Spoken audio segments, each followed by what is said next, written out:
नमस्कार, BTV news के इस बुलेटिन में आपका स्वागत है। सबसे पहले आइए एक नजर डालते हैं आज की कुछ खास खबरों पर।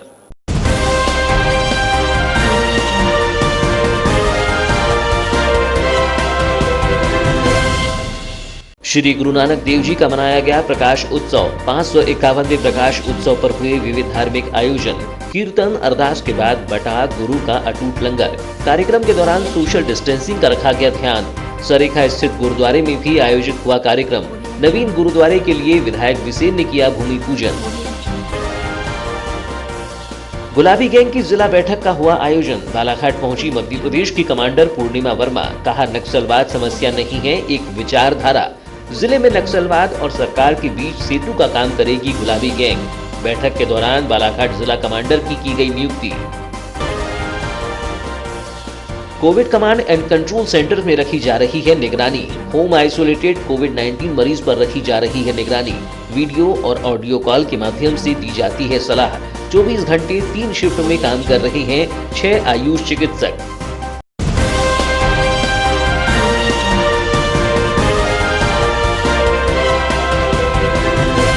और अब समाचार विस्तार से। सिख धर्म के संस्थापक और पहले गुरु श्री गुरु नानक देव जी साहिब का 551वां प्रकाश पर्व सोमवार को श्रद्धा और आस्था के साथ मनाया गया। गुरु नानक जयंती का मुख्य कार्यक्रम नगर के गुरुद्वारे में संपन्न हुआ। इस दौरान कीर्तन, अरदास के बाद गुरु का अटूट लंगर बांटा गया। सिख धर्म के प्रथम संस्थापक धन्य धन्य श्री गुरु नानक देव जी के 551वें प्रकाशोत्सव पर गुरुद्वारा श्री गुरु सिंह सभा द्वारा विभिन्न धार्मिक कार्यक्रमों का आयोजन किया जा रहा है। कहा जाता है कि 15वीं सदी में जब मुगल हुकूमत का बोलबाला था, हर ओर जोर जुल्म की आंधी ने पूरे संसार को घेरे रखा था। जनता त्राही त्राही कर रही थी और चारों तरफ अंधेरा था। उस समय आज से 551 वर्ष पूर्व सन 1469 में श्री गुरु नानक देव जी महाराज का अवतरण तलवंडी शहर में हुआ था, जो ननकाना साहिब के नाम से पाकिस्तान में प्रसिद्ध है। जिन्होंने पूरे हिंदुस्तान को जुल्मों से मुक्त कराया, जिन्होंने लोगों में व्याप्त अंधविश्वास को दूर करने का काम किया।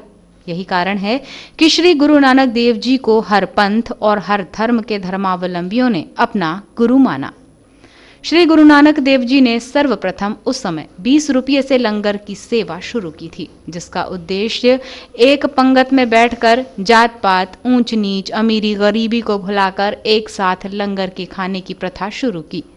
जिसके बाद गुरु नानक देव जी के इस प्रथा को गुरु अंगद देव जी ने बड़े विशाल स्तर पर शुरू किया, जिसे आज भी पूरा सिख समाज गुरु का आदेश मानते हुए जीवंत बनाए हुए है। गुरु नानक देव जी के 551वें प्रकाश उत्सव पर प्रतिवर्षानुसार इस वर्ष भी गुरुद्वारा के विभिन्न धार्मिक कार्यक्रम 20 नवंबर से 30 नवंबर तक आयोजित किए गए हैं, जिसके तहत 30 नवंबर को श्री गुरु नानक देव जी का 551वां प्रकाशोत्सव मनाया गया। कार्यक्रम के तहत प्रातः अखंड पाठ साहिब की संपूर्णताई हुई। इसके बाद रागी हजूरी जत्था बालाघाट भाई जितेंद्र सिंह समूह और साध संगत जी द्वारा शबद कीर्तन किया गया, जिसके बाद लंगर की सेवा सरदार जसमीत सिंह और मनमीत सिंह पसरीचा द्वारा की गई। गुरुद्वारा श्री गुरु सिंह सभा के सेवादार जसबीर सिंह सौधी ने बताया कि सिखों के पहले गुरु श्री गुरु नानक देव जी का 551वां प्रकाश पर्व आस्था और विश्वास के साथ मनाया जा रहा है। इस दौरान पिछले 10 दिनों से धार्मिक कार्यक्रमों का आयोजन किया जा रहा था। उन्होंने बताया कि इस दौरान कोरोना संक्रमण और सोशल डिस्टेंसिंग का पालन करते हुए पैकेट में लंगर का वितरण किया जा रहा है। पहले गुरु और सिख धर्म के संस्थापक, सिखों के पहले गुरु गुरु नानक देव जी का आज 551वां अवतार, जिसको हम लोग जल्दी बोलते हैं, मनाया जा रहा है। आज पूरे संसार में जिस समय औरंगजेब बादशाह का एक राज था और पूरा संसार त्राही त्राही कर रहा था, उस समय आज से 551 साल पूर्व इस धरती पर हमारे गुरु नानक देव जी का अवतार हुआ और उन्होंने यहाँ आके एक लंगर की प्रथा शुरू की। उसका उद्देश्य ये था कि एक पंक्ति में बैठकर सभी लंगर खाएंगे, ना कोई ऊंच, ना कोई नीच, ना कोई अमीर, ना कोई गरीब, और जात पात का जो एक भेदभाव था उन्होंने मिटाया है। आज सिख समाज को और सिख धर्म से लाभान्वित होते हुए हमारे दो सिंधी भाई ने आज हमारे सिख धर्म को अडॉप्ट किया है। इस दौरान सेवादारों में जसबीर सिंह सौंधी, सुरजीत सिंह छाबड़ा, सुरेंद्रपाल सिंह सौंधी, पूरन सिंह भाटिया, हरचरण सिंह नरडे, गुरमीत सिंह गंभीर, हीरा सिंह भाटिया, अवतार सिंह भाटिया, गुरजीत सिंह गिल, जतिंदर सिंह परमार, जिम्मी भाटिया, गुरमीत सिंह सिद्धू, सुखविंदर कौर, अमरजीत कौर अतालिया, राजरानी गांधी, जसप्रीत कौर सहित यूथ फेडरेशन के सेवादार मौजूद रहे। इधर सिख धर्म के प्रथम गुरु श्री गुरु नानक देव जी का 551वां जन्मोत्सव सरेखा स्थित गुरुद्वारे में भी बड़ी ही आस्था के साथ मनाया गया। इस दौरान यहां नवीन गुरुद्वारे के लिए विधायक गौरीशंकर बिसेन के हस्ते भूमि पूजन भी किया गया। कार्यक्रम की जानकारी देते हुए सेवादार श्याम पंजवानी ने बताया कि आज सरेखा स्थित गुरुद्वारे में भी गुरु नानक देव जी का 551वां जन्मोत्सव सामाजिक जनों के द्वारा बड़ी ही आस्था और विश्वास के साथ मनाया जा रहा है। उन्होंने बताया कि इस अवसर पर आज नवीन गुरुद्वारे के लिए भूमि पूजन कार्यक्रम भी संपन्न होने जा रहा है, जिसमें बालाघाट विधायक गौरीशंकर बिसेन यहां भूमि पूजन करेंगे, जो कि हमारे लिए काफी हर्ष का विषय है। उन्होंने बताया कि इसके अलावा यहां विगत 4 दिनों से धार्मिक कार्यक्रमों का आयोजन किया जा रहा था। आज कीर्तन अरदास के बाद गुरु का अटूट लंगर बांटा गया, जिसमें बड़ी संख्या में नगरवासी शामिल हुए, जबकि शाम को अन्य कार्यक्रम भी आयोजित किए जाएंगे। पूरे बालाघाट जिले वासियों के साथ पूरे प्रदेश वासियों को, देशवासियों को गुरु नानक जयंती की जन्मदिन पर सभी को लख लख बधाइयाँ। आज बड़े हर्ष का विषय है, बालाघाट की पावन धरा पर स्थित सरेखा नगरी में पावन धरा है हमारा गुरुद्वारा सरेखा में।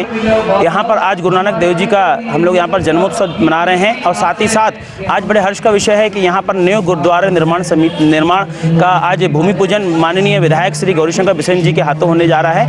इस पूरे कार्यक्रम में आए हुए सभी साथियों का आभार एवं उन सभी को पुनः एक बार गुरु नानक देव जी के जन्मदिन की हार्दिक बधाइयाँ। क्या क्या कार्यक्रम आयोजित किए? लगातार 4 दिन से कार्यक्रम आयोजित किए गए हैं, लेकिन आज जो है अभी 1 बजे भोग साहब उसके ऊपर लंगर प्रसाद का ग्रहण करना है। इससे पहले गुरुद्वारे का जो हमारा निर्माण है उसका भूमि पूजन करना है, तत्पश्चात रात का रंगारंग कार्यक्रम है। नक्सलवाद एक समस्या नहीं, एक विचारधारा है जिसको बदला जा सकता है। सरकार को भी अपना दृष्टिकोण बदलने की आवश्यकता है। गुलाबी गैंग आगे चलकर नक्सलवादियों की छवि बदलने का प्रयास करेगी। नक्सलवाद और सरकार के बीच गुलाबी गैंग सेतु का कार्य करेगी। यह बातें सोमवार को बालाघाट पहुंची गुलाबी गैंग की मध्य प्रदेश, छत्तीसगढ़ एवं महाराष्ट्र की कमांडर पूर्णिमा वर्मा ने कही।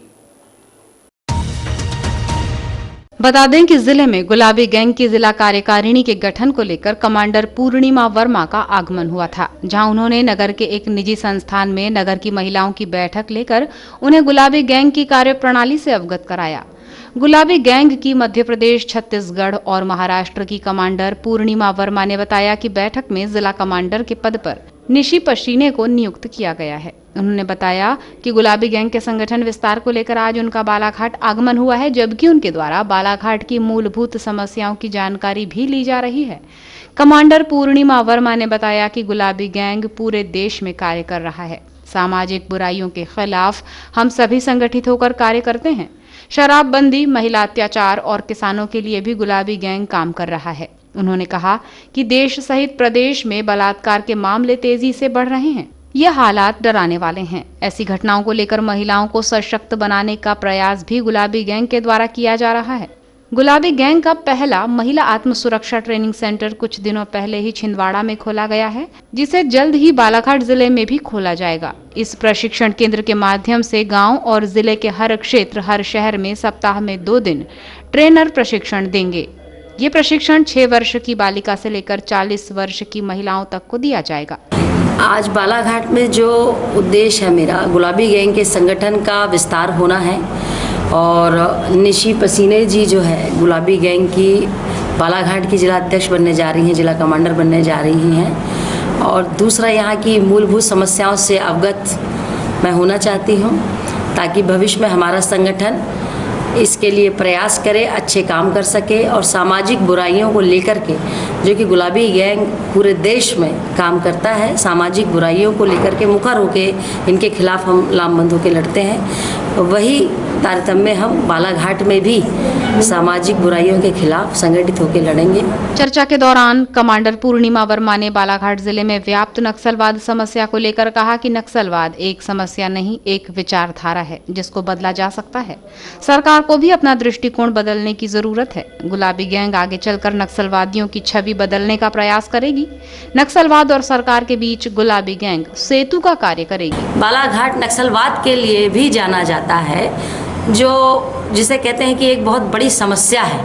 नक्सलवाद एक समस्या में नहीं मानती, नक्सलवाद एक विचारधारा है जिसको बदला जा सकता है और निश्चित रूप से हम इसको बदलने का प्रयास भी करेंगे। सरकार को भी अपना दृष्टिकोण बदलना होगा और नक्सलवाद में जो जिनके नाम आते हैं या जो नक्सलवाद के संगठन में काम करते हैं, जिन्होंने अपनी छवि एक आतंकवादी के रूप में स्थापित की है, इनकी छवि भी हम समाज में बदलने का प्रयास करेंगे, इनकी विचारधारा को बदलने का प्रयास करेंगे और नक्सलवाद और सरकार के बीच में गुलाबी गैंग एक सेतु का कार्य करेगी ताकि हम अपने देश में इस तरीके के जो लोगों का मानना है कि एक आतंकी माहौल एक तैयार हो जाता है, इसको बदलने का प्रयास भी हम अपने सदस्यों के माध्यम से करेंगे। कोरोना को रोकने के लिए जिले में Covid command and control centre बनाया गया है। सेंटर में चिकित्सक अधिकारियों और आयुष चिकित्सा अधिकारियों के द्वारा अपनी सेवाएं दी जा रही हैं। बता दें कि Covid command and control centre में डॉक्टर 3 शिफ्ट में काम कर रही हैं, जो कि होम आइसोलेशन में रहने वाले मरीजों पर नजर रख रहे हैं, जिसके तहत दिन में 2 बार मरीजों को वीडियो कॉल और ऑडियो कॉल कर उनकी जानकारी पोर्टल पर अपडेट की जाती है। कंट्रोल एंड कमांड सेंटर के माध्यम से प्रत्येक होम आइसोलेटेड कोविड-19 मरीज का चिकित्सीय जांच वीडियो कॉलिंग के माध्यम से किया जाता है, जिसकी पूरी मॉनिटरिंग सार्थक पोर्टल पर Covid command and control centre के माध्यम से की जा रही है। यह सुविधा 24 घंटे उपलब्ध रहेगी। एक तो सबसे पहले जो यहाँ पे Covid call district Covid control command and call centre है, एक शासन की पहल है कि जो पेशेंट होम आइसोलेशन में है उनको, माने जो हॉस्पिटल में जिनको हमको एडमिट नहीं करना है, जिनको लक्षण नहीं है और कोरोना संक्रमित हैं, ऐसे व्यक्तियों को घर में रख के ही ठीक किया जा सकता है। उस मंशा को लेके राज्य शासन द्वारा पूरे जिलों में district Covid command and call centre की स्थापना की गई थी। हमारा मुख्य उद्देश्य ये था कोविड कॉल सेंटर का कि जो व्यक्ति होम आइसोलेशन में है उनको घर में ही रख के उनका हम उपचार किस प्रकार से कर सके, मेन उद्देश्य ये था हमारा कोविड कॉल सेंटर का। वर्तमान में अभी कितने चिकित्सक हैं जैसे कोविड कॉल सेंटर में, क्योंकि होम आइसोलेशन में जो रह रहे हैं उनको चिकित्सीय सेवाएं कैसे उपलब्ध कराई जा रही हैं? ये बालाघाट में जो कोविड कॉल सेंटर है, इसमें लगभग 5 से 6 चिकित्सकों की ड्यूटी लगाई गई है, जो अपना निरंतर 3 शिफ्टों में ड्यूटी करते हैं, जिसमें सुबह 8 से 2, उसके बाद दोपहर 2 से 8 और रात को 8 से 8 की ड्यूटी लगाई जाती है।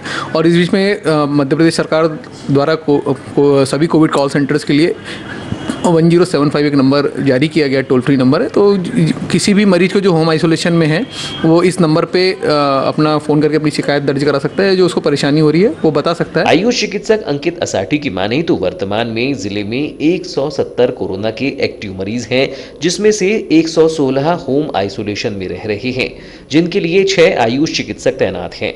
होम आइसोलेशन में रह रहे मरीजों पर Covid command and control centre से निगरानी रखी जा रही है, जिसके लिए यहां आयुष चिकित्सक तैनात हैं, जो कि ऑडियो और वीडियो कॉल के माध्यम से दिन में 2 बार जानकारी लेते हैं। इसमें सबसे बड़ी महत्वपूर्ण भूमिका रहती है कि जैसे 2 प्रकार के सैंपल होते हैं। एक रैपिड एंटीजन टेस्ट के माध्यम से सैंपल होता है, जिसमें मरीज को जो रिपोर्ट है वो तुरंत बता दी जाती है और तुरंत मरीज के कंडीशन के अनुसार अगर वो होम आइसोलेशन के लिए फिट है तो उसको तुरंत होम आइसोलेशन कर दिया जाता है। और दूसरी एक RT-PCR टेस्ट होता है, जिसकी रिपोर्ट लगभग 2 से 3 दिन में आती है। तो उस टेस्ट की रिपोर्ट आने के बाद सभी जो भी मरीज पॉजिटिव आते हैं उनको फ़ोन पे सूचना देते हैं कि आपकी रिपोर्ट पॉजिटिव आई है।